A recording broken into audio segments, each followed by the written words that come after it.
bringing to you. Every time we turn live, man, you know it's the truth. Every after show, moving down. This the time we move around. No Gimmicks podcast is going down. Every night, every time in the ring. This is the time for no gimmicks. No, we doing our thing. What's your state of mind? State of mind. Moving down a statement when we take the line. This is exactly wrestling the state designed. When you see Stone Cold like me, with the stunner in the world, exactly, man, what we bring. Every night we move like Brock Lesnar, the F5, no gimmicks. We take you to your limit. What's the feeling? When we live in the air, you know we on. That's the time. Guarantee we move. You know how we respond. The state design. The state design when we feel it. Moving down, what's the healing? No gimmicks is the feeling. Yo, what is up, everybody? Welcome back to the No Gimmicks podcast here on the DFPN. Real quick, man, shout out to Montezzi. That song is amazing. It made me happy. It makes me happy when I hear it. It goes hard. It still goes hard. I like that. I like it a lot. But welcome back to the show, everybody. We got a good one for you tonight. We're gonna switch a little gears. Tonight's gonna be a little Star Wars heavy. And we have a special guest here tonight to help us talk some Star Wars. But before we get into that, we want to, recap a little bit of Bad Blood and what happened there and with the 2-hour Raw. And then we got some talk to go over. So relax, sit back. It's going to be a comfortable ride. And to my co-host, the fabulous one, the Darth Lord himself, Mr. D. Vader. What's up, buddy? Nothing much. What's up, man? Man, it's a good day. It's a good day. It's gonna be an entertaining day. It's gonna be an entertaining day today. Yeah. So let's jump in this real quick, man. Bad Blood this past weekend. Right. We had a 5-match show, and WWE has been they're crafting this out. How did you feel about Bad Blood overall? I mean, overall, besides little, botches here or there, I thought it was a pretty solid show. I mean, it was what it was. You know what I mean? I thought, to me, honestly, dude, look, match of the night, Hell in a Cell, like that. I would agree. I mean, just, and I hear people saying, they literally, and I posted this in our No Gimmicks podcast fan group. To me, the true MVP of the WWE is Drew McIntyre, because this guy was able to play off of CM Punk's injury, carry this feud on his own majority of the time. This. Yeah. And this is all over. And I hear people saying, oh, what are they fighting over? Oh, they're fighting over. Yeah, it's a bracelet, but it's also what that bracelet means. They were able to take something so, mystical as a bracelet and build a whole angle around it. You know what I mean? That just shows the creative mind of CM Punk and Drew McIntyre to do this and to come out there and put on a performance like they did in Hell in a Cell. Listen, no one's ever going to be able to top Undertaker, Mankind, King of the Ring 98. No one should ever try to top that. You're never going to top Shawn Michaels, Undertaker, the first Hell in a Cell. At Bad Blood. At Bad Blood, correct. But this one here, I think, fits in that story of one of the best Hell in a Cell matches, because this one had so much heat going into it. These two, Drew and CM Punk, hats off to these guys. Phenomenal chemistry together. Unbelievable. Absolutely. Phenomenal chemistry. Worked everybody into thinking they hate each other when in reality they have crafted this unbelievable story that they have done here. And it's like, if you put down MVPs, it's bro, no doubt Drew McIntyre. This guy showed us what it is. Like this is the Drew McIntyre that we should have got when he was the chosen one, quote unquote. I agree with that. Now, I'm not mad at where he is now. Right. But looking back over his career, I think he needed to go through everything to be exactly where he is right now. He's now, we have in Star Wars, we look at Darth Vader from A New Hope, and we always look at his costume, right, compared to the other ones, and we say, well, he's battle damaged, battle tested. Drew McIntyre is battle tested now. He's battle damaged. This is what we're getting now. Yeah. He finally turned that corner now, and the CM Punk. Honestly, I'm gonna just say it like this: had CM Punk not come back to WWE, I don't think McIntyre would have got to this level. It had to be something there. Oh, that's a bold statement. So it had to be something there to push him. Yeah, to yeah. this direction. And it all started at Survivor Series when he returned, and it started right there. So they were crafting this story right there when Punk came back. Which, if you listen to lately, the interview, Punk says they literally signed a contract before he walked out there, and that's what it was. So for them to craft that story and like, okay, we got Punk here. People think we hate each other. Let's play on that. No different than when people thought Brett and Owen really hate each other too. Yeah, or Punk and Seth, because Punk and Seth was the heat. Seth just got hurt. Yeah. And they know. I mean, we saw what happened on Raw last night between you. So they know it. Right. It's there. Yeah, it's there. So yeah, I don't know. Phenomenal job to both guys. That would, to me, honestly, that was the match of the night. I gotta agree with you 100% on everything you said. Yeah. Just the way they built this, and I had predicted that Drew was going to win it, and for a minute it looked like he was going to win it. But it's a good way to end that feud. And then who's said it ends though? Yeah, it doesn't have to. It doesn't have to. But the only way you can go from there is like a buried alive match. Yeah, I mean, honestly, in the history of the business, it's always been the cage match ends the feud, settles the feud, and just right. I mean, I'm just my hat's off to WWE for booking this. I mean, just the name alone, Bad Blood, and this is the show where like all the main feuds are happening right now, and just that whole Bad Blood, just I mean that. Kudos. This is why WWE needs to go back into that catalog of cool ass pay-per-view names they got and bring them out. You got some. I got a feeling that it's coming. Because why?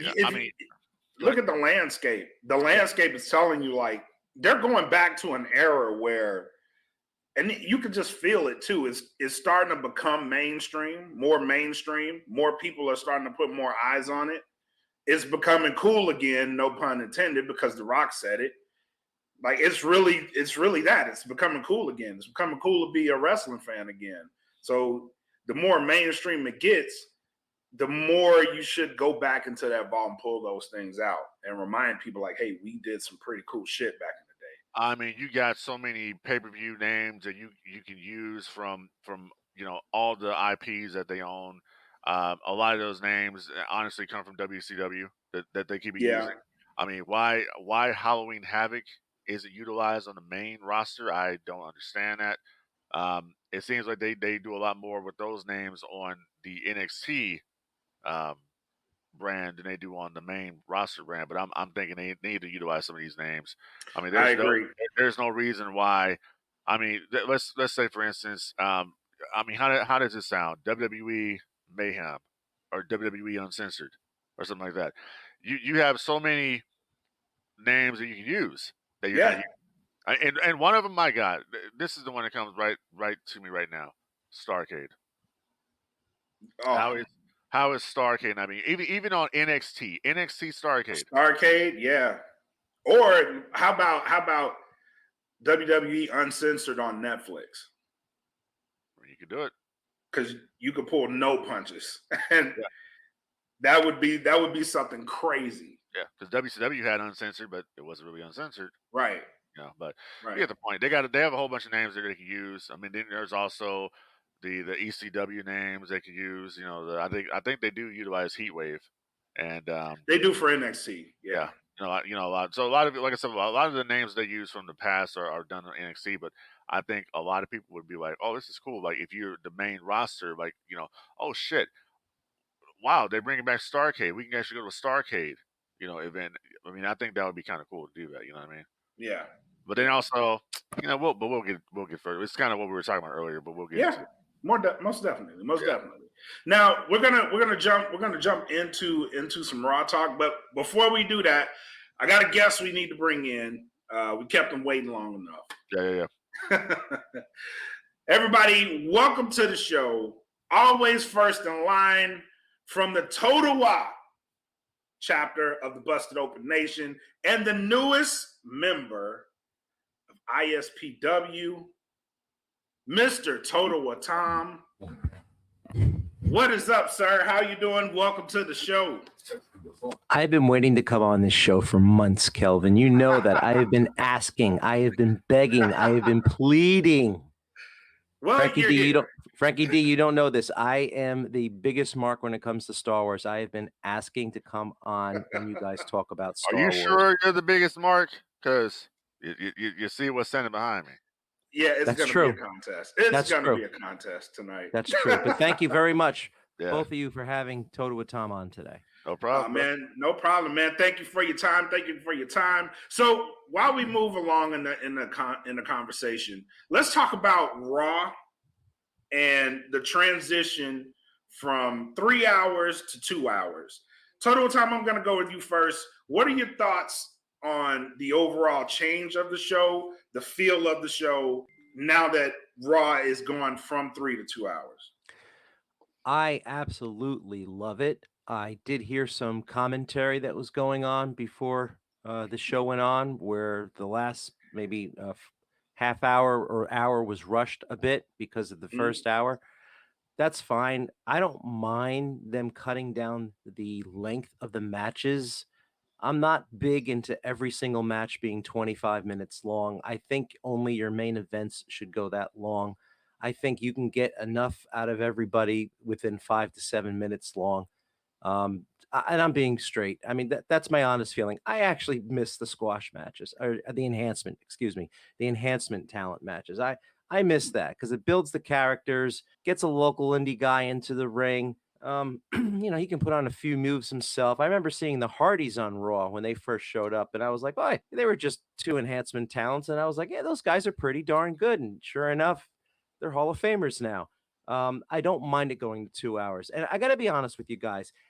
When we were younger, think about this. When we were younger, you'd have an hour on Saturday, you'd have an hour on Sunday, right? That afforded you time to watch NWA. That afforded you time to watch world-class wrestling, because I got that. Don't ask me how, but I was watching the Von Erichs, I was watching Michael PSAs, and I was watching Gino Hernandez and Chris Adams when I was like 14 years old. So I don't know how I got it, whether it was ESPN. I got those shows. I was able to watch other talent. And the reason why I bring that up is because we have so many promotions nowadays. We have so many hours. It's a full-time job just to watch WWE and AEW. I don't have time to watch MLW. I would love to. I would love to watch NWA. I would love to watch NXT. There's just not enough time in the day. Going back to 2 hours, hell, go back to 1 hour and just do like a couple shows a week. I like that. I like that idea. I actually do like that idea, because back in the day, picking and choosing was you had the time, and even after last night, it kind of felt weird because you had that extra hour. So it's like, oh, okay, now what? Now what do I do? Now, going before the show, I said that, the show felt rushed for me. It was, you had stuff breathing a lot more with that third hour. They were starting to tell better stories on Raw with that third hour because you had the talent to push. And then last night you cut it off. Now you're throwing a 10 woman tag team match out there. And it didn't really make sense to me why they did that, especially at the time that they did that. And it's like, that's something they have to work on. And I know they will. I know they'll eventually get it right. But that was just some things that I wanted more out of that show last night, because it felt, to me, and I'll just be honest, it felt like an AEW show. It felt rushed in that last hour, very much. They set it up nicely, but then it was just like, we had a plan for this hour, but not this hour. So we're just going to throw stuff at the wall and see what sticks. But I know they'll get it right. Frankie D, what you got? I mean, I agree. I mean, as Tom was mentioning here, back in the day, it was for me. I watched Wrestling Challenge, on Sundays, and watched Superstars on Saturday. But then as the 90s went further along, and poor folk like me got cable, I was able to watch WCW Nitro and WCW Saturday Night. It was always 3:05 for us on the West Coast on TBS. But then I would also watch WCW Pro Wrestling, which came on Sunday on TBS, and then Thunder, and then it was Shotgun Saturday Nights, and then Sunday Night Heat, when Sunday Night Heat was actually a good show and not a B show that it would become. So then, then let's further go on, guys. Velocity, remember that one? Or Confidential, remember that? And how about this one? WWE Excess. That short-lived show, you know what I'm saying? So the format here that we're talking about for Raw, I forgot. I was texting you, Blak, about this, and you mentioned that it felt like an AEW show, and I did not comprehend exactly what you meant by that. And then I realized, wait a minute, Raw actually went to 2 hours. Yeah. So what it comes down to is that, and I was mentioning you, I've sent several messages about, they didn't do this on the show, but they got this on YouTube and social media. So what they did was they cut out a lot of their backstage segments and they put them on social media, which I actually liked that, because at first I was confused as to why are they doing this with the Miz and R-Truth? Why is this not on the show? Then I went and saw it. I'm like, oh, this is what they're doing now. I love that, because you're furthering the stories for people who are not necessarily watching Raw, and I can go on YouTube and I'm still able to follow what's going on. I like that format change. I'm digging that, because even though the story is not on the main show, I can still go find the story. I can still, as a casual viewer, find out, hey, why is Xavier Woods acting like he's acting? What happened? You know what I mean? Which I'm just my personal take. I'm digging the Xavier Woods heel turn that's happening. I'm digging it. It's about time. And if you notice, the guy's wearing black. I agree with that. Now, here's an interesting tidbit. Let's go back to Bad Blood for a minute, because I totally was on the day. I was like, Cody Rhodes is turning. Yeah. I was like, Cody is turning. Yeah. All the signs were there. I feel like they slighted me just because they knew I knew. But Cody did something interesting during that show, and it was the wardrobe choice. Cody was wearing red and gold. Okay. And I was just like, Yeah, I know what you're getting at. When you text me that, I'm like, I said, are you really going Bash at the Beach 96 with this? Yes. Are you thinking Hogan? Yes. And it was there, but they did a lot of things in that match to where I was like, somebody's going to turn. And nobody did. And they kept pushing the button, but not really going there. And then when The Rock came out, I was really like, somebody's about to get jumped on or something. Something's about to happen that I'm not ready for. Yeah. Nothing happened. We talked about this previously, about what they could have done with this. And one of the things that I remember was they could have brought that cell down. They could have. They could have. You could have brought the cell down, added something with the Hell in the Cell, and then also Hikuleo. Right. I thought he was going to debut. Yeah. I thought he was going to debut, but he didn't. So we got what we got.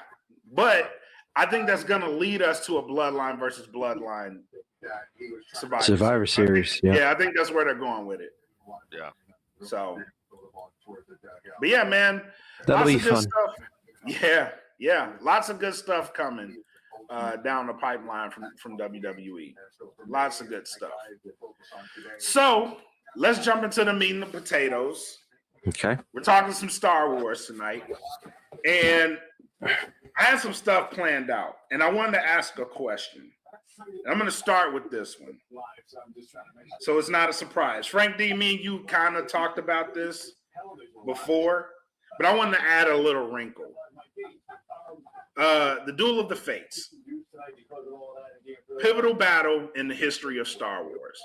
Yeah. Right? I went back and watched The Phantom Menace, and I came back with a question.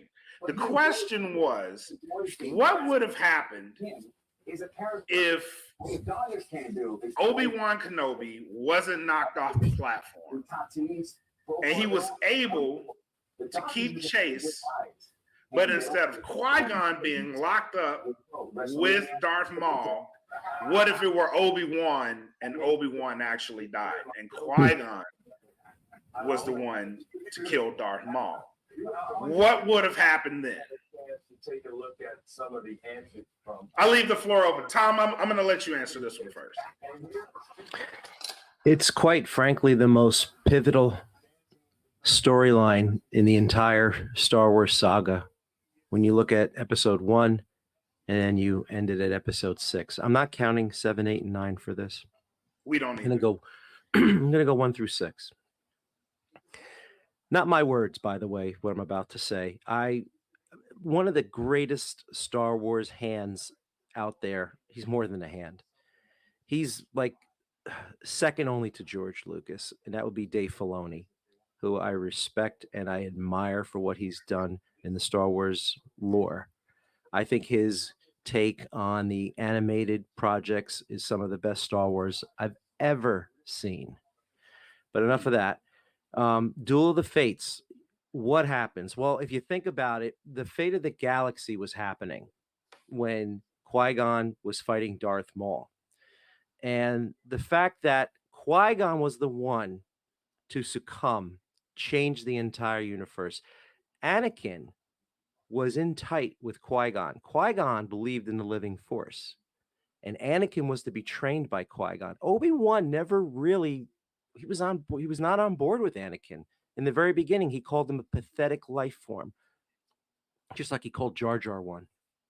And Obi-Wan promised to train Anakin. He didn't want to. He promised. And that turned the entire universe on its ass. Sorry, but so to speak. So I think if Qui-Gon is the one to train Anakin, I think the whole universe changes and Anakin becomes the Jedi he always wanted to be. Okay, interesting answer. Frank D? Well, so let me start by saying that he's not a Filoni fan. I used to like Filonius. Okay. But then the Acolyte happened. I hear you. And so I'm kind of like I'm not on board because for them to put Yoda in that show and to put Ki-Adi-Mundi in that show and Plagueis in that show shows me that okay, Filoni, you don't respect the lore. You were George Lucas's apprentice, and you let this happen. So my confidence in him is shaken. Although I will give the man credit. I will put him over for this because I've been putting him over for this. Even when people say, oh, you're wrong about this. No, I am not. Dave Filoni produced one of the greatest episodes of any Disney Plus Star Wars show I ever saw, and it is called Shadow Warrior Ahsoka with Anakin Skywalker and Ahsoka. When he did that, when he did that episode there, okay, he basically Anakin teaching Ahsoka that final lesson, that phenomenal storytelling right there. That I enjoyed that. Okay, I will never forgive you though for the Acolyte. Now, moving on from that, I do agree that if Qui-Gon had trained Anakin, I don't believe that Palpatine would have been able to have that much influence over a young Anakin. Obi-Wan did not want him. He said it. He said he like Tom said, he called him another pathetic life form. He was not they didn't like Anakin. Mace Windu from day one did not like Anakin. Trust him. Yep. Didn't trust him. Did not like him. Yoda was the same way because of the attachment issues and just him thinking about his mother. So Anakin was already screwed. And then you think about all the younglings that made fun of him at the Jedi Temple when he was training and how he was older than them and all that. And it was just a lot of stuff building up. But there was one person there that befriended him that was like, always that devil on his shoulder. Hey, I got you, Anakin. You're great. I'm going to take you to this club and I'm going to show you how things happen. That was Palpatine. Palpatine was such a big influence there because Obi-Wan was still and I know he's an adult, but he's still kind of a young man on his own because he isn't. He was forced into this. Qui-Gon made him promise, hey, train the boy, he will bring balance to the force. Like you said, he didn't want to do it. He says, I'm going to honor Master Qui-Gon's wish. It's happened. So yes, basically the fate of the galaxy was there, and Yep. it had. I mean, that's like what you're talking about. Black is a what if scenario situation. Right. We have a Right. lot of those in Star Wars, like what ifs. You know what I mean? Right. But I agree with you. Like if Qui-Gon had trained Anakin, there would have probably been no Darth Vader, and then he would have had to Palpatine would have to be looking for another apprentice because Palpatine was always in the shadows, even going all the way back to Plagueis. You know, I mean, he killed his own master in his sleep, got him drunk, and killed him. Because I guess that's the way the Sith works. The rule of two, Yeah. one to yield the power, one to crave it.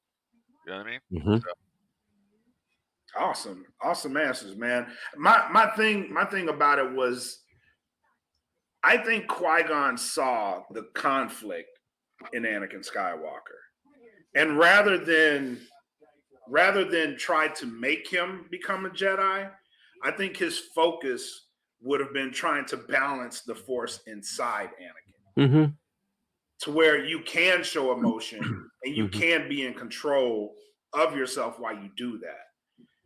And I don't think that would have been a popular decision. So I would have wanted to see what would have happened to the Jedi Order had Qui-Gon actually been able to train Anakin Skywalker. That would have been a really interesting story. Because it's possible that Qui-Gon would have left the Jedi Order if needed. Very much in order to train Anakin. They could have like gone off on their own, maybe turning dark somewhere that way, because fate and destiny are sometimes unavoidable. I think maybe if you really peel this onion back, Kelvin, and you look at it, maybe at the end of the day, Anakin has to go bad no matter what, because that's inevitably what happens. How you get there doesn't matter, but in the end of the day, he does bring balance to the Force in some kind of weird way by becoming the most evil, ruthless killer in the entire galaxy. but I think, go ahead. Yeah, I was gonna say yeah. And I was thinking like thinking about this, and I'm like, I forget that even with them doing with them training a young Anakin Skywalker, remember Count Dooku's always there. Dooku is the next apprentice to Sidious. He becomes Darth Tyrannus. So, and a lot of that had to be so. As we found out in Tales of the Jedi, Dooku was pissed when Qui-Gon was killed. He went to Sidious and said, "You've gone too far. You let Maul kill him." He says, "You lost an apprentice. Now so did I. All for the greater good." Pretty much what he said. Palpatine tells him. So I'm like, Palpatine. Palpatine is this. I was having this conversation the other day with someone. There are no redeeming qualities at all about Sheev Palpatine. None whatsoever. It's like the Joker.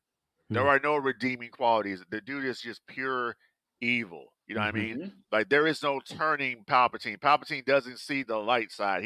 He's a Sith. His own father, hated his guts. You know what I'm saying? Palpatine killed his own father. Using the Force. So that's just how it goes. So Palpatine, even if he couldn't get his hooks into Anakin, I think eventually, like Tom says here, eventually Anakin was always he was prophesied to bring balance to the Force, but it was never shown how that would happen. We didn't know how that would happen. It's like they said, Revenge of the Sith, a prophecy that misread could have been, is what Yoda says. So we don't. We just know he's the chosen one to bring balance to the Force, but we don't know how he is to accomplish this. And I think everything has happened. The Jedi have to fall in order for there to bring balance to the Force. Right. And we saw this throughout the movies. I would love to see a what if for Star Wars. You know how they have what if for Marvel? Yeah. And they talked about even in the Marvel movies, I think it was the Endgame when they said even if they went back in time, they couldn't like kill Adolf Hitler when he was a baby. You know what I'm saying? Because that's not how time works. Apparently, that already had happened. So it had to happen. So I think Anakin was eventually going to turn to the dark side no matter what. But you bring up a great point. I love what ifs because I'm a big Marvel and DC guy as well. So I would love to see Star Wars do some what ifs like what you just said. I think it would be very interesting. I think they're going to do that. They I hope actually, they do. they were talking about that. I think that's one of the things that they're coming out with. I believe next year. Oh, okay. Was a what if series that they're working on because they have That this would be awesome. they have this Lego movie that they got coming out. Mm-hmm. Where they're they're going by the fan fiction of Jar Jar Binks as a Sith, and they're gonna mention how Luke Skywalker tried to kill Kylo Ren. They're all these different things are gonna Right. happen. Like the universe is gonna be turned upside down. So the what if scenario, because people talk about this all the time, like what if Palpatine had become a Jedi? Sure. What if he went to the light side? Yeah. What if Padme had joined Anakin Right. and they ruled the galaxy together? You know what I mean? Right. Just these kind of Right. these different conversations here. Right. It's very interesting stuff. Hey, Yeah. before we move on to the next topic, one last thing about Duel of the Fates. Something that's always bothered me about that movie. If you recall, in the very opening scene when Obi-Wan and Qui-Gon were fighting the battle droids, they used supersonic speed to get out of the pursuit of them. Do you recall that? They were like, they went to go shoot at them when they were inside the Trade Federation battleship, and then all of a sudden you see Qui-Gon and Obi-Wan, they're like a blur, right? They Yeah. kind of just like, boop, they take off, they're gone. They use force speed, Yeah. whatever. What's Yeah. always bothered me is why didn't Obi-Wan use that super speed to catch up to Qui-Gon when he was fighting Darth Vader, Darth Maul, and those things were flying down, those tractor beams? Why did how did he get caught on the last one? He should have been able to use that super speed and just get there with him. I don't think they were thinking that far. I mean, they were so dude. If you watch the behind the scenes documentary of Mm. the Phantom Menace, they were Mhm. so worried about that pod race and Mm. making sure that was right and getting all the sounds together and all that. I think that's one of the things. Yeah, I get what you're saying though. Like, how Yeah. come he didn't use super speed you could have prevented this. Right. You know what I mean? Very It's much also, so. it's also at the same time, it's like if you're Qui-Gon Jinn, you're like, well, damn, dude. Sabine Wren survives. Um, what the third sister gets stabbed twice and she survives, but I'm dead. Yeah, that's ridiculous. Yeah. I don't get that.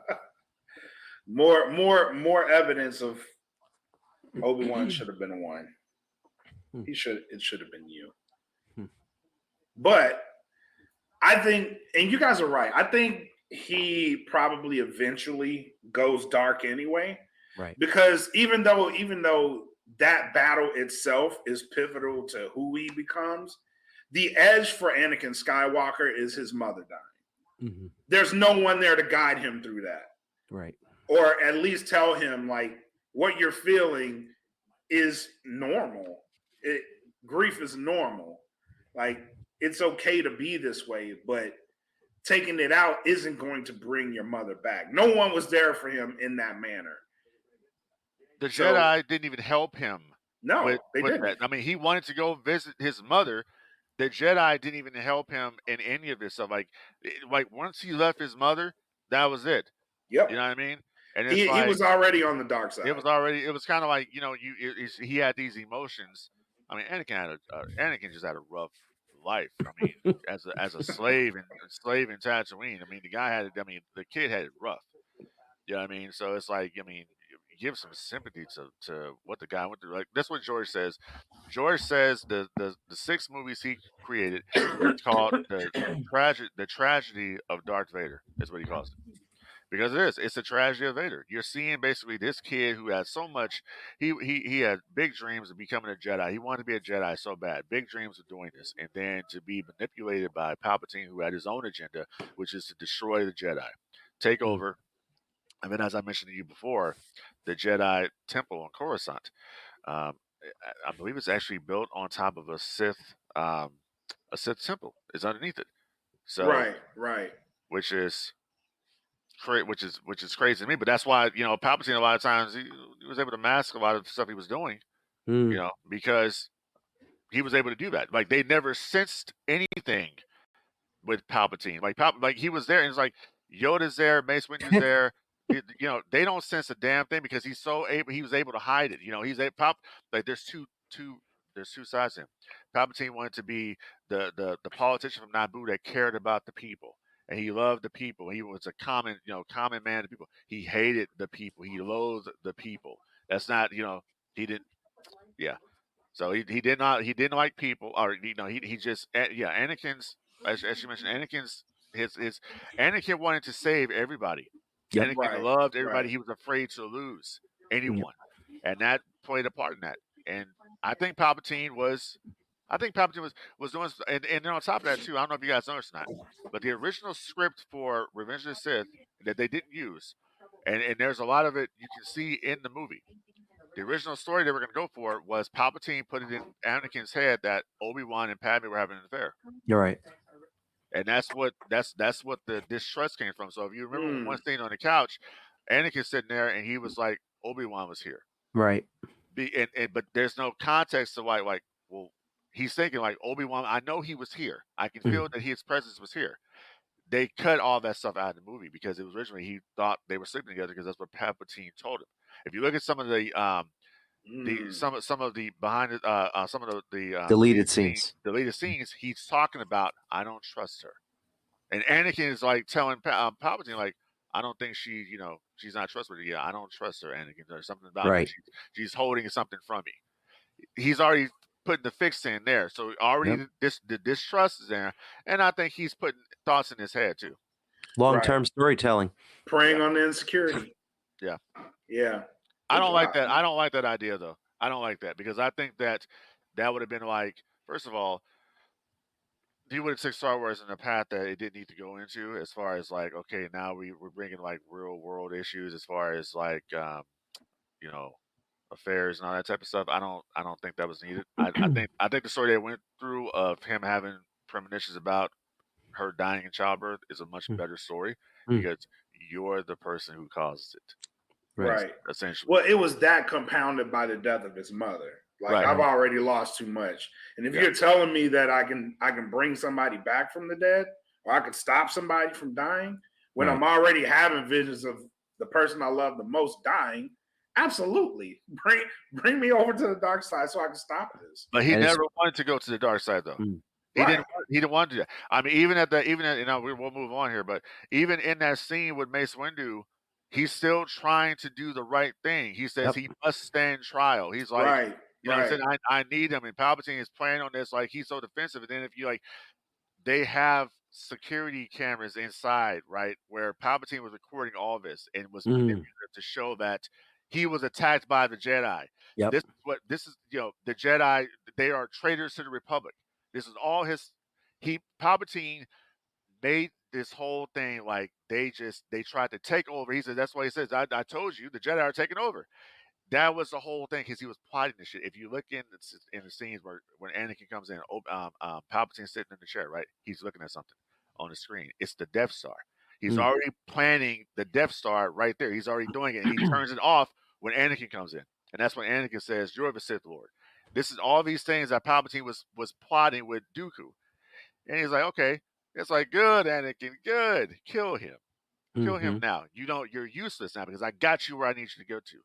You already killed the Sand People. Now kill this asshole right here. You know what I'm saying? All right, Tom, what you got, man? For what? What's the question? Anything you want to add on? Oh, add on to that. Jeez. I did have something, but I lost it. I'm sorry. All right, no, that's all right. Force is not strong with me right now. That's all right. That's all right. Let's go to the next topic. Another theory. Well, we have some comments up there. What was the comments? Oh yeah, we do. We have a bunch actually. So Blake said between his grief and hatred for Sand and made him Vader. And then Jen says she read about that. Glad they didn't bank on it, talking about the affair and the deleted scenes. Yeah. Vader and Wanda's mom, from Marvel, grief and love, power are very similar. That's actually very true. Yep. That's actually very true. And then Jen says, I wish the Death Star would take some planning. Yeah, years of planning. Yeah, and that's what he was doing.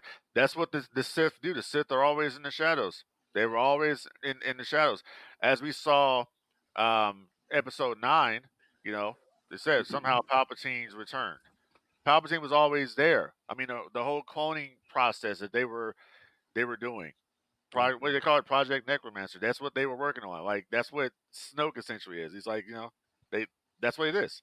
Snoke is a clone of Palpatine, right? Yeah, it's a failed clone of Palpatine. Yeah. That's what Snoke is. So I mean, they were always on Exegol, which is Sith, pretty much Sith territory. They were all. That's where Palpatine was always there. Palpatine was playing the shadows. When Vader threw him down to shoot in Return of the Jedi, he didn't do anything. He just transferred his essence. That's all it was. He was Yeah, I didn't always like there. that. I didn't like it either. I That didn't like it lost either. me though. Yeah, I get you. Trust me. That whole Yeah. sequel trilogy outside The Force Awakens lost me. Yeah, I agree. I agree. It I kind of think we're ruined. all in agreement with that one. Yeah, 40 years of storytelling was just killed with that one scene. Well, you I know would have what? had Plagueis come back for the last movie. Yeah. Plagueis makes sense because Plagueis finally figured out how to cheat death, and maybe Palpatine never killed Plagueis, and Plagueis was watching things from behind the scenes the whole time, and then chose his place Hmm. to come back. I just thought it would have made it for better storytelling because then you could have tied in Episode 9 to Episode 3 when Darth Plagueis was first announced. It just would have made better sense to me. Well, That you know would what else have they been. could have done? Cool. What's that? Sorry. Cool. You know what else they could have done too? I was just thinking about.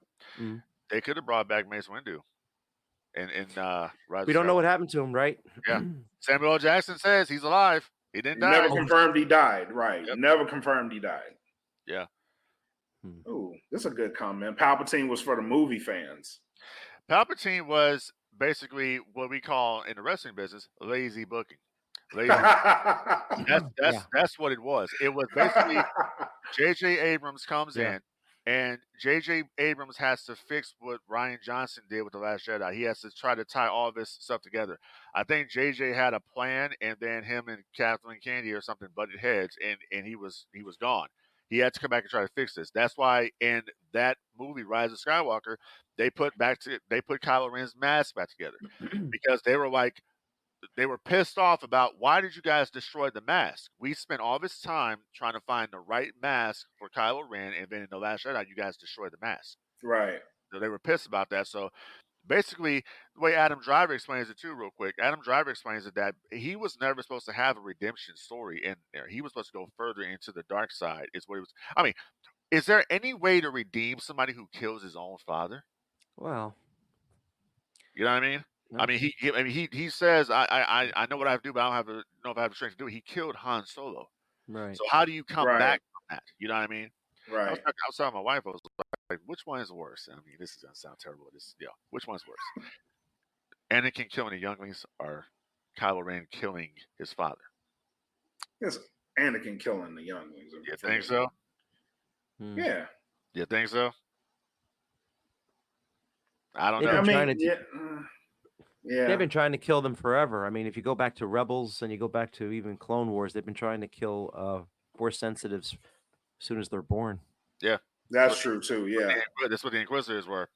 So I think as far as the storytelling, because that's something we know Anakin did it, but it was off screen. We see this happen. We Right. see Han. Right. We see Han Right. Solo, die at the hands of his own son. So it's like, how do you? That was supposed to be like, there's no coming back from that. You know what I mean? And then I don't know. We can have a whole damn podcast on this stuff. Plus, the one character that I thought had a lot of gravitas towards him was Snoke, and they kind of just killed him, like surprisingly. And I thought that would have been the character that we would have seen, leading the charge in the third installment, and then we finally kill him at the end. But Rian Johnson had other ideas, and right now it's unfortunate. But Jon Favreau and Dave Filoni are trying to rewrite history with all these prequels to try and make sense of what happened with the clone process. It's a shame, but that's what they're doing. Right. I said that last week. Like that's what I felt like they were doing. Yeah, they're trying to. We saw this in the Bad Batch as well. Right. Trying to connect the dots here. Jon Favreau has a very big task ahead of him, and is basically he's just trying to bring the fandom back together because we went divided with The Last Jedi. It just Rogue One and The Force Awakens are the only two projects from Disney Star Wars that actually has made money. Okay, a lot of people crap on Solo, but Solo is not a bad film. Not bad at all. It came out at the wrong time. It came out right after The Last Jedi, and just Jon Favreau has to essentially what he was able to do with Mandalorian season 2 was fix Luke Skywalker. Right. To bring him back to prominence. He did that. And it's like now so much time has gone by, and then Mandalorian season 3 was not very well received. Right. And now they're trying to bring the original trio back in the new movie he's going to be producing. I don't know, man. It's like now Harrison Ford is trying to kind of stop that somewhat. He doesn't want to do it. Right. I don't know. It's just they have a lot of stuff they gotta fix it, and it all started with Ryan Johnson and and Kathleen Kennedy's just her lack of understanding of Yes. what George did. George gave Disney the blueprint for 7, 8, 9. He wrote it, Yep. and they didn't even use it. So now Favreau, I think Favreau is actually, I think he may have looked at George's stuff and is trying to, how can we do this? How Mm. can we fix this and try to bring this back to prominence? It all starts, like, people need to realize all these shows that's coming out, Skeleton Crew, all this stuff connects. We're all Right. it doesn't, anything they do, it doesn't matter at this point. It's Right. the Skeleton Crew, it's the Mandalorian Grogu, it's Ahsoka season 2. All this connects to the sequel trilogy. I've had no problem with anything animation wise, but I'll tell you what I have had a problem with, and I might be. Oh. It may not sound like I'm a Dave Filoni fan, but I am. But Yeah. I did not like Ahsoka at all. Hmm. I did not like Kenobi at all. Oh yeah. I didn't like season 3 of Mandalorian at all. No one did. I didn't like the Acolyte at all. What I did like very much, and I thought was probably some of the best Star Wars I've seen in a long time, was Andor. I thought it was tremendous. Yes. You Had know no what? Jedi in it. Everybody says Yeah, that. no Jedi were in it. It was just tremendous. Yeah. My problem, I think, with Ahsoka could be what's her name? I'm missing it. Oh, famous actress. What's her name? Ahsoka. Rosario Dawson. Yes, Rosario Dawson. I love her and everything she does, pretty much, but I didn't like her character take on Ahsoka, or maybe I'm missing it because I think maybe she was portraying Ahsoka as someone who has been through a lot, and she just came across as being too stoic for me, without any, there wasn't any bubbly effervescence that the previous owner of the character had. I had a problem connecting with her. I do want to mention one thing, and I don't know if you guys have ever mentioned it before. There is a cut of Kenobi out there, which is 2 hours long. Patterson cut. That some dude did. Yes, Patterson cut. Yes, exactly. Tremendous. If you get a Yeah. chance, watch it. I mean, it totally changes everything. And he actually just added a few things to it in some cases. In other cases, he removed things. Yep. And it's a beautiful 2-hour movie. Well, he did the same thing for Ahsoka as well. Did he really? Yes, and dude, I didn't hear that. listen to this. So the scene where Anakin is fighting Ahsoka, Right. he went back to Malachor in that scene. He went back to what? He went back to Malachor from. You remember in the scene in Rebels, Okay. Yeah. Okay. Twilight of the Apprentice? Okay. He put that in there, in their World Between Worlds scene. That's what he has in there. They're fighting in that. So he did animation somehow. yeah. He took he took that thing there with Ahsoka and Anakin live action. He took that scene from Rebels and put that there, and that's what they're fighting in. So they're not fighting in the World Between Worlds. He just this guy does a lot of shit. Brilliant. Let's see, what is this? To me, a lot of Jedis are stoic. Even though she didn't complete her training, she did have control over her emotions, more so than Anakin. It's a true statement. That's debatable because, I mean, she that's debatable. I mean, and it goes back to what Tom's talking about Rosario Dawson's portrayal of Ahsoka, and Ahsoka's like, she's been through some shit. You could tell. Yeah. So right, but not showing the conflict. Right. Is and that's what Anakin. I think that's what Anakin's lesson is. Her, like, woman, get over it. You need to get over all this stuff that you got going on here, because I mean, she's holding her emotions, but she's really not, because she's not letting anybody in. She's not accepting that the Force. This is what it was supposed to be. And then that one scene in there when she's talking to Anakin and she's like, "You are, you're dangerous. You're more dangerous than anybody realized." So that's what he says. Oh, this is what this is about. Me becoming Vader. This is what because you couldn't save me. I couldn't be saved. You know what I mean? Anakin controls these emotions very well, as we saw in Ahsoka. He controls it because he's able to control the light side and the dark side. You know what I mean? Anakin, pretty much, if you go into the arc where I think they're going with Ahsoka, the Mortis arc, Anakin is basically now the father. That's what Anakin is. He is he is finally the balance of the Force. He tried Ritter. He tried with her in that show. He tried to bring Ahsoka. He was Anakin. He was the Jedi from the Clone Wars. He's talking to her. He's putting over Obi-Wan. You know, Obi-Wan taught me this, and Obi-Wan taught me that. He's telling her. And then, you know, she wasn't listening to him. So then he has to turn into Vader. He said, I gave you a choice to live or die. Now, you're not listening to me. I'm not getting through to you, right? Okay, so now I'm going to switch it up to, now I got to become Vader, and now I got to go after you. And then when she was able to flip it around again, guess what happens? Anakin turns back into Anakin. He went from Vader to Anakin. He can control his emotions now. He can control. He has that balance that he never had before. He can do it now.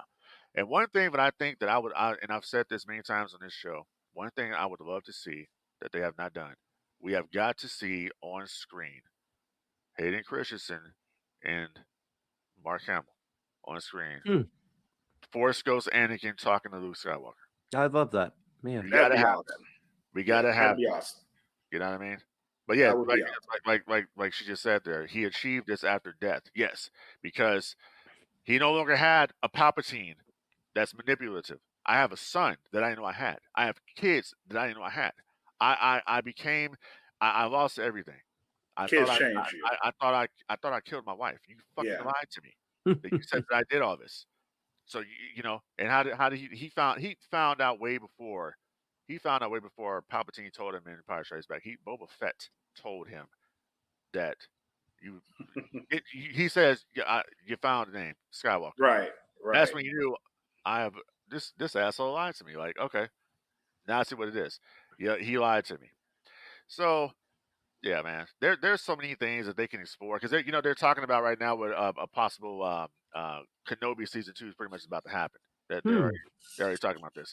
So they're talking about Ewan McGregor basically said at LA Comic-Con the other day that they are basically in early development for season 2 of Kenobi. So kind of like where do you go with the story, right? For Kenobi, right. All these other things that was going on. Vader sending Boba Fett to do things. You know what I mean? Keep these two apart, leading up to a New Hope. Right. Nice. Real quick. Before we go to the next subject, are you going to StarCon? StarCon? Yeah, it's in San Antonio. Oh, you mean SpaceCon? I mean SpaceCon. Yeah, my bad. Probably not. Okay, there's a lot of people. There's a lot of Star Wars people going to be there. Yeah, you know what's funny? Like, I'll tell you some stuff off the show about that. Yeah, I heard some stuff from a buddy of mine that has the one I'll tell you about, the one who has the connection inside Lucasfilm. Yeah, we were talking about some stuff, and I'll tell you about SpaceCon and Big Texas Comic Con too, because that's another one that's coming up this week. Okay. Yeah. Right on. All right. So next subject, we mentioned them briefly, but I wanted to ask the question. Me and Frank D already debated a little bit about this one. Said I had some counterpoints to it, but let's see what Totowa Tom thinks about it. Jar Jar Binks, was he really clumsy, or was that a cover for him being a Sith and a mastermind behind the fall of the Jedi? I refuse to believe that. I know they've teased it. I saw one of the Clone Wars episodes where they actually put a cloak on him to make him look like a Sith Lord. And I know there's been talk about it, that everything he does is because of the Force, his clumsiness. But I just think that's internet chatter. And I think that just basically took a life of its own. I refuse to believe that he could be a Sith Lord. Okay. Go ahead, Frank D. Yeah, me and Tom are in complete agreement here. This was something that fans came up with, for years, and then Lucasfilm was like, "Oh, that's kind of stupid, but we'll go with it." So that's why they're doing it with this Lego movie. Jar Jar Binks is not a Sith. The downfall of the Jedi was masterminded by Palpatine. That's what it was. Point blank. Palpatine went through 3 apprentices to get this done. That's what he wanted. He wanted to rule. He hated the Jedi. He respected Yoda. Hated the Jedi. That's what it was. It was Palpatine. All started from Plagueis. Him and Plagueis working together. Plagueis was not this. Plagueis wasn't this dude that's hiding in caves and shit. This guy Mhm. was. This guy had money. He had influence. You know Mm. what I mean? He wasn't what they portrayed him in the Acolyte.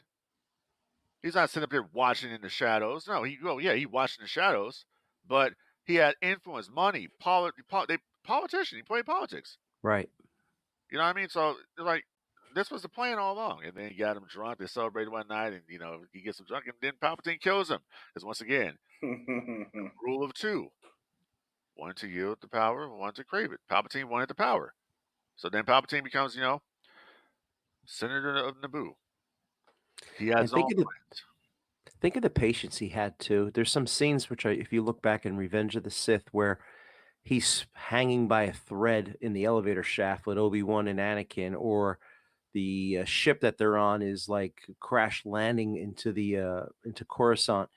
Like, think of the patience he had. Like, you would think, like, if he thought he was going to die, he would use some of his dark side force to help in the situation. But not once did he ever show his hand and, say, like, I can use the force.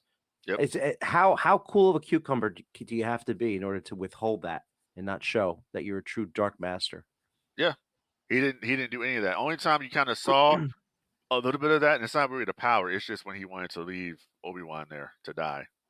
And, Anakin says his fate will Right. be the same as ours. That's Right. kind of where you kind of saw something funny about him. Right. 'Cause I've seen people's reactions that have never watched it before, and they were like, there's something funny about this guy. I don't trust him. Right. You know what I mean? Right. So Right. that's what it comes down to. But no, it's just it's always that was always Palpatine's plan, was just to destroy the Jedi. Mhm. He hated the Jedi, and he thought that even in Revenge of the Sith, where he uses a lightsaber, he hates lightsabers. He thinks it's beneath him to use lightsabers. Right. He uses lightsabers to mock them. That's what he's Mm. using it for. He hates lightsabers. So, Black, do you think that Jar Jar is a Sith Lord? Is that what you think? I'm not going to say yes, but there's a lot of coincidences. He's always in the right place at the right time, making things happen. When something kind of pivotal is in play, Jar Jar is really the one ushering this in, but he just looks goofy as he does it. Mm. But he's always in the right place at the right time. Mm-hmm. Well, because he's easily influenced. I mean, if you look at, how Palpatine was like, if only someone was here to vote me in. And so, so Jar Jar, it's kind of that guy. He's like kind of the liaison because he went to work for Padme's administration. So Yeah. he's there. So I don't. Jar Jar is he's not a Sith. I mean, if Jar Jar is a Sith, then so was Kylo Ren. He wasn't. You know what I mean? Oh, that's a low blow. I mean, Kylo wasn't a Sith though. He was not a Sith. Fuck it. Let's go down the rabbit hole. I think Kylo is what Darth Vader should have been. Okay. I don't know about that one. I think so, with better guidance. He was always going to walk the dark side anyway. Let me tell you what. But if he had better guidance, I think he would have been a more mature version of what Kylo Ren is. So let me stop you right there. Kylo Ren was not mature. I said a more mature version. Yeah, well, he didn't have that. We saw, only thing I saw from the point on forward with Kylo Ren. I like the Kylo Ren character. Hey, listen, I'm doing a cosplay for my wife. Yeah. Mm-hmm. Kylo Ren, right? So I've had to go back and watch the sequel trilogy again. Kylo Ren was a whiny bitch. Yep. Okay. He was throwing temper tantrums all the time about shit. No, Vader kicks his ass all day long. Like, there's no comparison, bro. Like, none. Like, no. Vader could control. There was some of that in Vader. There was some of that in there. Vader in the early stages, because remember, after Revenge of the Sith, there's still some Anakin there that he hates Obi-Wan. Right. It wasn't until Palpatine told him, basically, listen, bruh, I'm getting a little sick and tired of your fascination with Kenobi, your obsession with Kenobi. We're trying to build the Empire over here, and I need you to calm that shit down. And that's when Kenobi means nothing. I serve only you, my master. That was it until A New Hope. You know what I'm Yeah. saying? That was it. But even before then, Anakin had this obsession with trying to be a Jedi Master, and it really pissed him off. Yeah, but that Kylo Ren they didn't have didn't. that obsession. Kylo Ren's plan went awry because of a girl. This scavenger. How is that different from Anakin? Because Padme fucked his brain up. wasn't just Padme though. It wasn't just Padme, it was Padme, but it was also all the other things that was happening to Anakin. Right. At training to become a Jedi. Anakin really didn't have control over his emotions. No, he did not. But that's what I'm saying here. He did at later on, he did control his emotions. That's why he was able to do all the shit he did in the universe. Right. He was able once he got over Kenobi, that's what it was. He had to get over Kenobi. Once he got over Kenobi, he was able to do that. It wasn't his emotions weren't jacked up again until he found out he had a son. That's what it was. Vader buried Anakin so deep to where there was nothing there. He didn't give a shit anymore. He was no longer the hero of the Clone Wars. I'm Darth Vader now, Darth Lord of the Sith. Right. Kylo Ren had a plan. He had Vader's mask in there that he was talked to. It was basically an artifact that he would talk to, like show me the power of the darkness. That's what he's going for. This all gets messed up because of a girl, some scavenger, some girl that has no power. That's where it gets screwed up. And that's where the sequel trilogy goes downhill, because instead of focusing on this stormtrooper that Kylo Ren has, he's looking at this guy when they're on Jakku, and he senses something in this guy, FN2187. Good. And he sees something in him. There's something about this guy. And that all gets squandered away. It was supposed to be Finn was supposed to be that Jedi. Finn was supposed to be the one that was going to be the new Jedi Academy. And then all of a sudden he gets switched to this girl. So Kylo Ren, basically, I'm going to just put it like this. Kylo Ren wanted the pussy. You're right. That's what it was. He got seduced by that. At least with Vader. Vader had, goals. This guy here, like some girl you even know. He did have one of the best introductions I've ever seen, though, Kylo Ren, when he showed up on the planet. And he used the Force to hold the blaster. Yes. It was in midair, and I'm saying to myself, that is really cool. Bro, that is badass. As soon as he gets off that ship, he comes in there and tells, dude, look how old you become. And the guy is calling him on his shit. He's basically saying something far worse has happened to you. You know what I'm saying? Like he tells like he's like the First Order rose from the dark side. You did not. Basically, like, dude, you're cosplaying, and it's like you're not Vader. That's what he's trying to be. Your granddad, and you're not. Yeah, exactly. Trying to be your grandfather. Like, you're not. Please, you're cosplaying. Good shit. Good shit. So, where did that come from? We went down a rabbit hole. Jar Jar. We were talking about. Oh yeah. So let's move on though. Last one. The Sith temples. We went over this earlier. Was there a Sith temple in Tatooine? Is there a possibility that there was a Sith temple on Tatooine? Frankie D, I don't know. I don't think there was. So I don't know if it's just a question that you're coming up with, or you know something. Well, there's a theory that there was an actual Sith temple that Plagueis himself sat at on Tatooine, which the races were a derivative of something Plagueis built as a cover. I don't know. I mean, I know that that Plagueis and Palpatine have been trying to basically create a life, and they tried to create, the ultimate being, pretty much, that they could use, and the Force said hell no, and the Force responded and created the chosen one. So I do know that. Now, as far as the Sith Temple being on Tatooine, I don't know about that one. I honestly don't know. I mean, I don't know, because if there's something like that, I mean, it could have come from the old Republic days, but I don't know. Let me throw this out there. If there was, that means he would have visited it, right? and it meant that Correct. once he goes to Tatooine, he would have sensed Luke's presence. And, he never did because I don't think he ever went to Tatooine. Tatooine was the farthest what did he say in the first movie to Biggs?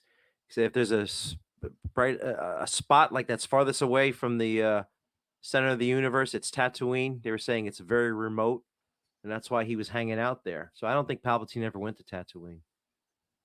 Or Vader, for that matter. Vader never went back to Palpatine. No, he didn't. Actually, Vader he back. did. No, he does. He did. He goes to If the you Lars follow home. Shadows of the Empire, Yeah. no, that was in the death. That was on Vader's ship. I stand corrected. I don't think Vader went to go visit Jabba. There was a conversation between Jabba and Vader. I'm just trying to think if it happened in Jabba's palace or if it was on Vader's ship. It was in between episodes 2 and 3, episodes 5 and 6. But I don't know if Shadows of the Empire is canon. So if it's not canon, I then think I don't think Doesn't really happen. it didn't happen. Yeah, I don't. Disney removed a lot of stuff. That's true. They took a lot. They picked and chose. Yeah, but I do know that Vader does actually go back to Tatooine. He does go there. He goes to the Lars home to. I think he was gonna kill them because once he finds out that he has a son, okay, who raised this boy? You know what I mean? Right. So he goes and he was going to kill them, but they're already dead when he gets there. You know what I mean? So he's trying to get, it's a lot of stuff that goes there. Like, there's stories of Vader going to Padme's tomb and trying to find answers as to what happened to her. It's a lot of this, but this is all, this is all in the comics and stuff like that. We're getting deep. Right. Yeah, we're getting deep. Yeah, it's a lot. It's a lot of shit that happens. A lot of shit happens that's not in the movies that all ties in together. That Right. They could make a whole other show on. Right, correct. Now, Jeff brings up a good point. There was a Jedi Temple on Coruscant that was built on top of a Sith Temple. We talked about this offline. Yeah, exactly. Yeah, that's why. Which is how Palpatine was able. Yeah, to mask himself and to do a lot of stuff that he was on. I mean, they never sensed any of it. You know what I mean? That's why, as soon as it was over, shit, Palpatine took it over. He took over the Jedi Temple because this is ours to begin with. It was a Sith. Yep. Good stuff. All right, gentlemen, we've come to the part of the show where we give our final thoughts. I'm going to start with you, Totowa Tom. First and foremost, man, thank you for coming on the show tonight. This was awesome. We got to have you back more, man. I would love to come back on if you guys do something with Star Wars. I'm also big into Marvel and DC. I'm not sure if you guys follow. I don't know if you're into comics or not, but I am. That was my first love, comics, in like 1974. Actually, I have a question for you that I put out earlier today. Let me see how versed in the comics you are, real quick. Not so much recently, but okay. I'm talking back in the day. Yeah. So we dropped something earlier today, and I'm gonna just lead with this.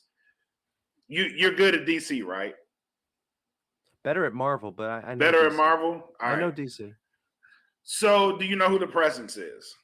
The Presence? Yeah. Is that something that's going on today? No, it's old. The Presence in DC is their version of God.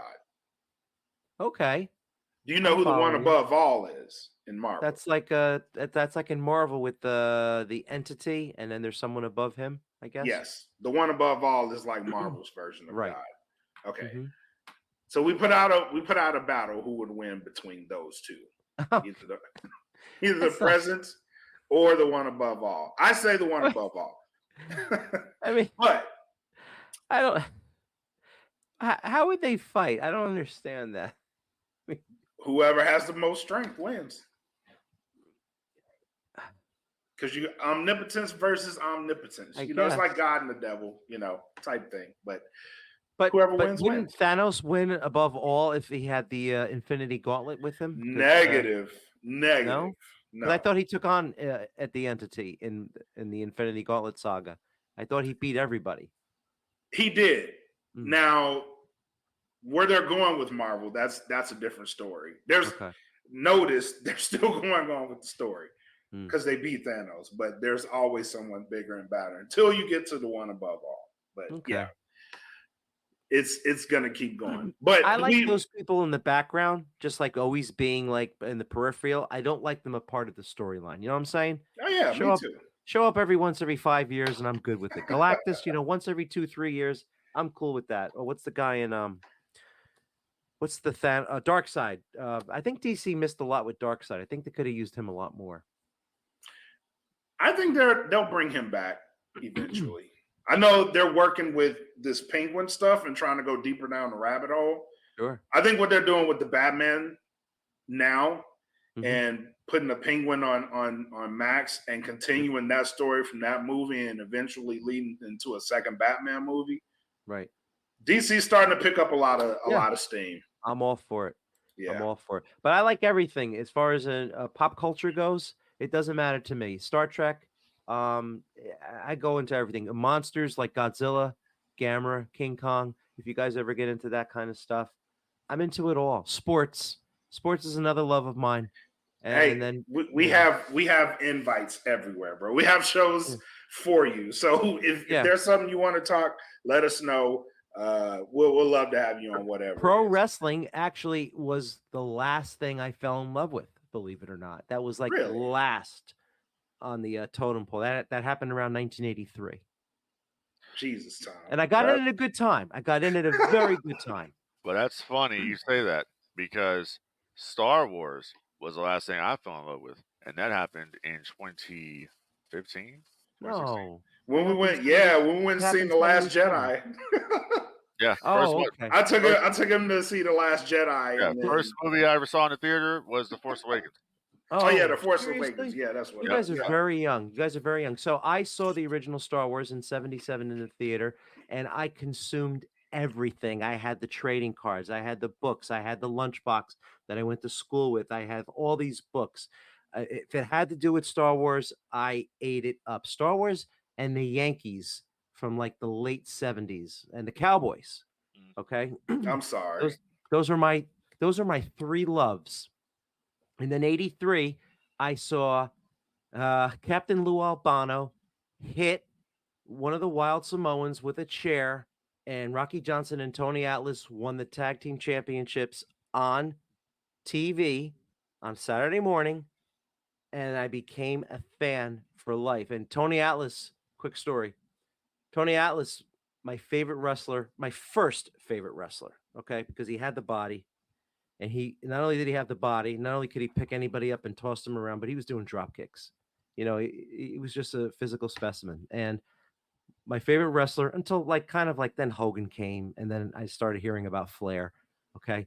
But to this day now, Atlas and I have become friends, which is crazy because I've become his handler when he comes into New Jersey. When he comes in, we go out to eat together. I drive him around. He's given me his number. He says, if you ever just want to chat, just give me a phone call. And I just can't imagine, it's like your childhood hero, right? Can you imagine ever getting that kind of alone time? We talk about politics. We talk about, and not just wrestling stuff too. We just talk about anything. And I love this business of professional wrestling. I always tell everyone it's different than Hollywood. Because if you like Iron Man, okay, or if you like Superman, when you see them at a Comic-Con, it's Henry Cavill, it's Robert Downey Jr. They're not in character, okay? They're just the actors. If you like Tony Atlas or if you like Hulk Hogan, when you see them at a signing, they're usually those characters. They're larger than life. That's who they are. So you're actually touching that superhero. And to me, all pro wrestling is superheroes larger than life. It's like real live superhero action for me. And that's why I've always gravitated towards pro wrestling, comics, good versus evil. That's it. Star Wars, good versus evil, dark side versus light. It all ties in. That's awesome. I agree too.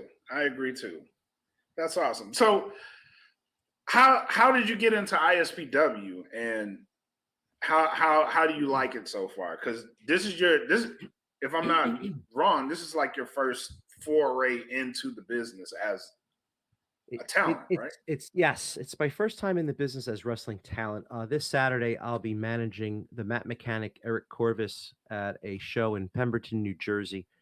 We're going up against this mindless beast called Yosifer L, who's just been a pain in our butt the last couple of weeks. I got into ISPW as a result of the pandemic. When COVID-19 happened, the promoter of ISPW, Tommy Fierro, was furloughed from his full-time job, and he had to look for work, and he decided to fall back on wrestling. He had been in the business about 20 years ago and then got out of it. The pandemic allowed him to get back into professional wrestling. So he opened up a pro wrestling store in New Jersey, which I went to, of course. My wife said, hey, there's a pro wrestling store not too far away, about 30 minutes. We should go see it. Right. So I can blame her for all this. We went to the store. I met Tommy. I knew his name from back in the day. And one thing led into another, and it just organically happened, Kelvin. I mean, from going to his store to him saying, I'm running a show. I have a promotion called ISPW. I hope you can come to it. All right, I'll buy a ticket. I buy a ticket. I stay afterwards. I help put the chairs away. I help sweep up, everything's organic. It's no different than a pro wrestler showing up at a promotion and putting the ring up. Okay? It's like ring crew. I wasn't ring crew. I was like event staff, live event staff. So when he started showing up at these other events, I would show up, I'd pay my ticket, sit in the front row, cheer the good guys, boo the bad guys, because that's what it's all about. Yep. I am a firm believer in keeping to their character. So I did that. And then one thing led to another. So about, 16 weeks ago, I came up with an idea of doing a show just based upon ISPW. And I asked Tommy if I could do it.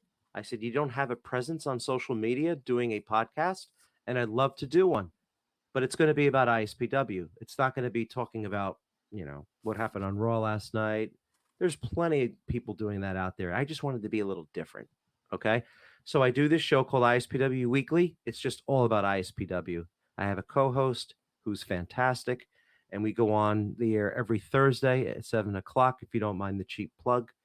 And we go live and we interview the athletes from ISPW. We further the storylines. We continue the rivalries. They all are on there to get themselves over. Get over. That's all this business is about. Get yourself over. Here's a platform. Come on my show. Tell me why you're going to kick this guy's ass next week. Tell me why I need to buy a ticket. Why do I have to show? Okay? I don't want to see, come to this show next week. I hope you can come, and someone puts a graphic up on Facebook.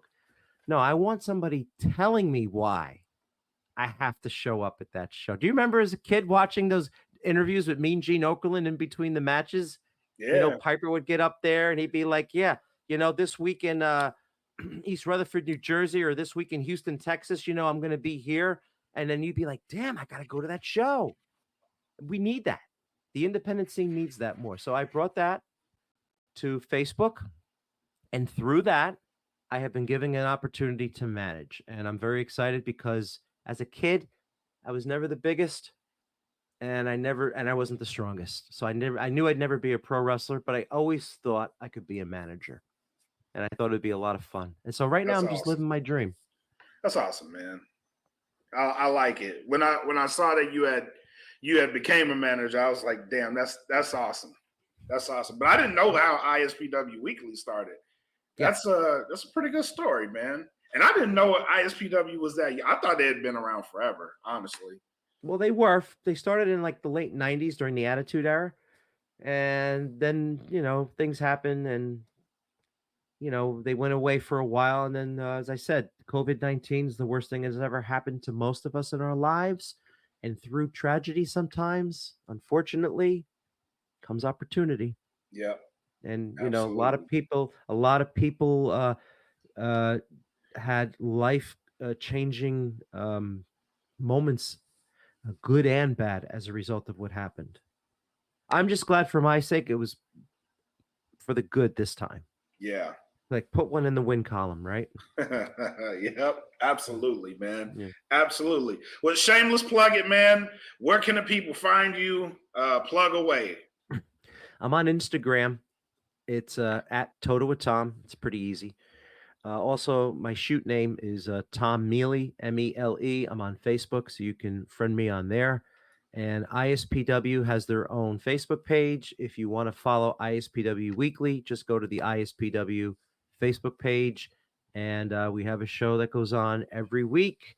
You could follow along from wherever you are in the US. And it's the crossroads of professional wrestling because we have up and comers and we have veterans on the way out. We have people like Crowbar and Danny Doring, who are like mainstays in the promotion, right? But we all know them from WCW and ECW and WWF. But, now they're, on the other side of their career, giving back, putting younger talent over, and this new upcoming talent like GKM, who's the new ISPW heavyweight champion right now, who you may have seen on AEW, on WWE.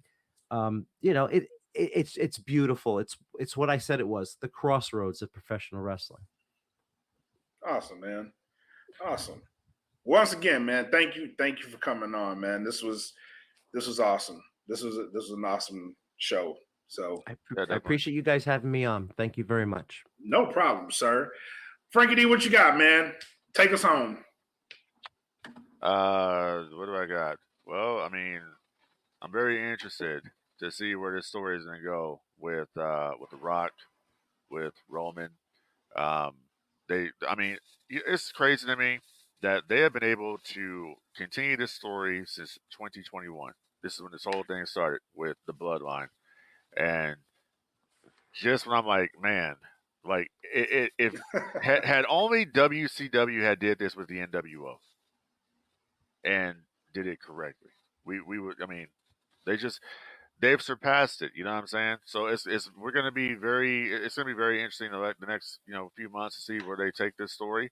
I'm looking forward to it. I'm looking forward to the Xavier Woods heel turn. I'm looking forward to what's going on in AEW right now with the Hurt Syndicate. I think there's some promise there. It's a lot of stuff going on right now. I don't know about everybody else, but I'm going to give the Skeleton Crew a chance in December. I want to see how this connects to everything else. So I'm trying to be positive at the moment to see where things are going. Not so much of a stuck up-ish asshole, like I normally can be. I'm trying to see where stuff is going, and I'm looking forward to it. You know what I mean? I'm looking forward for another set of eyes just to see where things are going, seeing how things develop. I'm telling you, man. Like I predicted The Rock was going to show up at Bad Blood. He shows up at Bad Blood, and it's just another wrinkle to the story. But I'll tell you one thing I didn't like. I didn't like the Kevin Owens turn because you saw it coming a mile away. Like Kevin Owens he's becoming, him and the Miz are becoming basically like modern day Big Show at this point with the constant turns. You know what I'm saying? Like especially with and I think I mentioned this before. Like the thing that kind of bothers me about the R-Truth Miz story is that I would love to see Ron Killings become what he was in TNA when he was Ron Truth Killings when he first turned heel. Mm-hmm. And I'm tired of the goofy character, bro. I'm tired of this story. I want to see Truth say, "The hell with this." And I'm gonna turn it up. Like I'm tired of being the joke character. It's run its course, man. Like Truth being comedy relief to me has kind of run its course. You know what I'm saying? So I want to bring something up real quick. I'm not sure how much time Tom has left, but it's something we were talking about before we started the show, and it was talking about how they were talking about the gate for Bad Blood and how it was the biggest the biggest arena gate in the history of the building. And I'm like, you know what? I was listening to Vince Russo talk about this, and he brought up a good point. Like, how the hell can you people cheer this when they're basically saying that we overcharged you for these tickets? And this is how we get this gate that we're getting right now because your marks bought all the damn, you fell for it.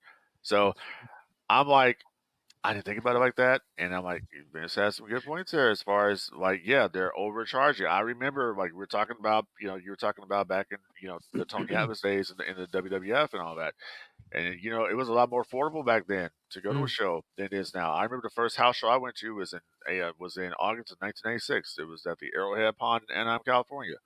The main event on the show was Shawn Michaels versus shit. I think it was Shawn Michaels versus the British Bulldog, I believe it was. But $12 a ticket. Wow. That's what it was. Like Vince was getting his ass kicked at the moment by WCW. $12 tickets to a house show. We are gone past that now. Vince Russo made it very clear. Throw out everything you knew about professional wrestling, the fundamentals of wrestling. It's gone.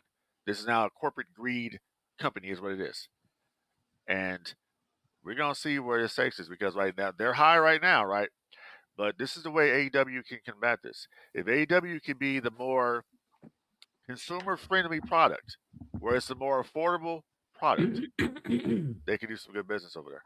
Because this WWE is getting ridiculous with their prices. I mean, you can't even get a decent ticket now for less than $100. I think Second Market was like $200. I think. Yeah, sure. Yeah. Because they'll buy all those damn tickets up that are decent, and then they're going to jack the prices up. They got a point too, because in a sense, I'll be looking at WrestleMania like, how bad do I really want to go to WrestleMania? Not bad for me. Right. Like, I got to tell you something. So they announced that SummerSlam's going to be in New Jersey, right? Right. 2 nights. 2 nights. Yep. And Kelvin, I don't know if you heard me on Busted Open. I said I'm going to be first in line for everything, right? Yep. Kind of a lie, because I'm going to tell you right now, I am not going to SummerSlam. I will do everything else. If Busted Open has a party, and I'm sure they will, if there's independent shows, and I know there will be, if they're like all these ancillary type stuff, I will be there. I'll be first in line for that. But I like watching pay-per-views on my black couch over there, climate controlled room. I can get up, go to the bathroom. And plus you miss so much when you're in the arena. I was at WrestleMania when it was in LA. I missed a lot. First of all, I was up in the, I can only afford the upper tier, but I mean, they had the SoFi had that really cool, it was like a jumbotron that went like around the arena. Yeah. So, and when it was working, it was okay, but it was just like, why am I not home watching this? Yeah, you're watching on TV basically. And I don't get to hear the commentary, and the commentary is so important to a wrestling story. So important. I mean, I was there for the experience, and I'm glad I went, and it was great. But SummerSlam in New Jersey, I won't be at SummerSlam. I'll be at everything else, but I'll come back home here at night, watch the show here. I'll get up early the next morning and go to the next whatever event that Busted Open has. Or you got a point, because my whole reason for going to Vegas is to basically be with the Busted Open Nation, because I've never done it. I got here and we went to WrestleMania, and I had just moved here. So I caught the tail end of the Busted Open party as everybody was leaving and going to WrestleMania. So I ended up going to WrestleMania, and I was like you. I missed a lot. And it wasn't for lack of trying, because I was trying to stay engaged to the show. It was fun. Yeah. But dude, the amount of moving that a WrestleMania produces is insane. Like, people move around a lot, and it's distracting. So I probably won't do WrestleMania. I'll probably do the smaller things. Like you, I know they'll be doing the independent show. When they came here, I did pretty much everything because it was my first WrestleMania, and I was like, I'm gonna enjoy it all, and I did.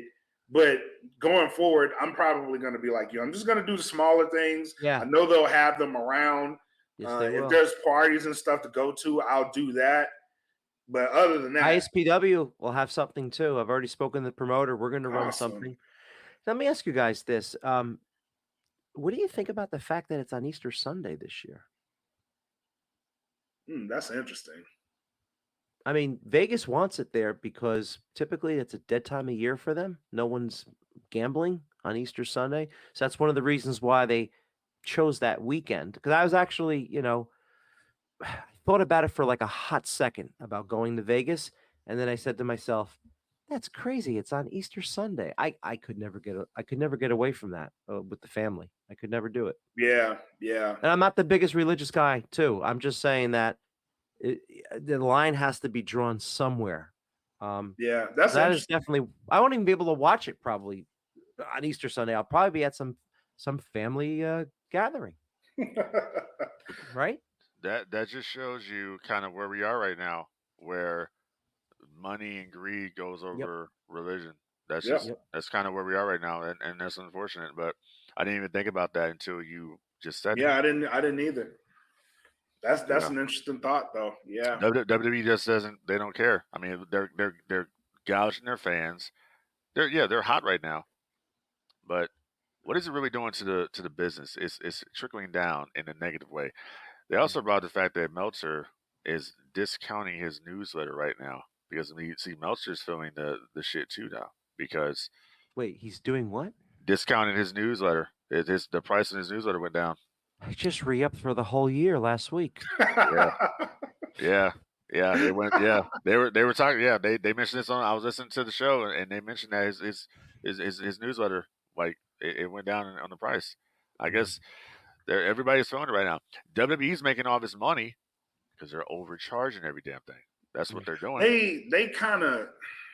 I don't want to say they have to, but they're dumping a lot of money into the production.